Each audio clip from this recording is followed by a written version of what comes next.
Hello दोस्तों, दी elegant visuals में आपका स्वागत है। आज हम एक नए विषय पर चर्चा करेंगे जो है ब्लैक होल।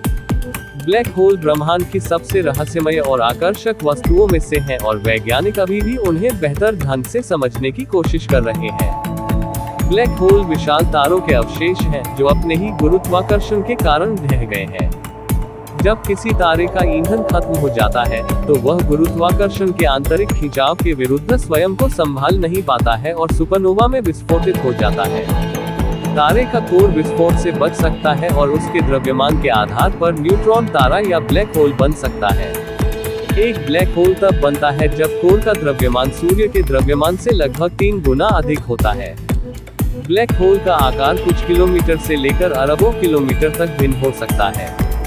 ब्लैक होल का आकार उसके घटना क्षितिज से निर्धारित होता है, जो कि इसमें गिरने वाली किसी भी चीज के लिए कोई वापसी का बिंदु नहीं है। घटना क्षितिज ब्लैक होल के द्रव्यमान के समानुपाती होता है, इसलिए ब्लैक होल जितना अधिक विशाल होगा, उसका घटना क्षितिज उतना ही बड़ा होगा। सबसे छोटे ब्लैक होल को प्राइमर्डियल ब्लैक होल कहा जाता है और हो सकता है कि इनका निर्माण प्रारंभिक ब्रह्मांड में हुआ हो।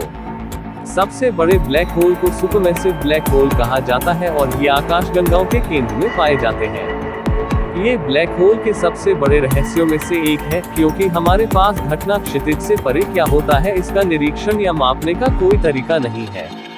सामान्य सापेक्षता के सिद्धांत के अनुसार ब्लैक होल के अंदर गुरुत्वाकर्षण इतना मजबूत हो जाता है कि यह हर चीज को अनंत घनत्व और शून्य आयतन के एक बिंदु में कुचल देता है, जिसे विलक्षणता कहा जाता है। हालांकि ये सिद्धांत विलक्षणता पर टूटता है और वहाँ क्या होता है इसका वर्णन करने के लिए हमें क्वांटम गुरुत्व के एक नए सिद्धांत की आवश्यकता है। कुछ वैज्ञानिक अनुमान लगाते हैं कि विलक्षणता से बचने का कोई तरीका हो सकता है, जैसे वर्महोल या व्हाइट होल, लेकिन ये सिर्फ काल्पनिक परिदृश्य है। ब्लैक होल पूरी तरह से काले नहीं होते हैं, क्योंकि वे हॉकिंग विकिरण नामक प्रक्रिया के माध्यम से विकिरण और पदार्थ उत्सर्जित कर सकते हैं। यह विकिरण बहुत हल्का है और इसका पता लगाना कठिन है, लेकिन इसका तात्पर्य यह है कि ब्लैक होल अंततः वाष्पित हो सकते हैं और गायब हो सकते हैं। ब्लैक होल अपने आसपास के पदार्थ और ऊर्जा जैसे गैस, धूल, तारे और प्रकाश के साथ भी संपर्क कर सकते हैं। इस पदार्थ का कुछ हिस्सा ब्लैक होल के चारों ओर एक डिस्क बना सकता है, जिसे अभिवृद्धि डिस्क कहा जाता है, और बहुत उच्च तापमान तक गर्म होता है, जिससे एक्स-रे और अन्य विकिरण उत्सर्जित होते हैं। इनमें से कुछ विकिरण ब्लैक होल के गुरुत्वाकर्षण से बच सकते हैं और दूरबीनों द्वारा पता लगाए जा सकते हैं।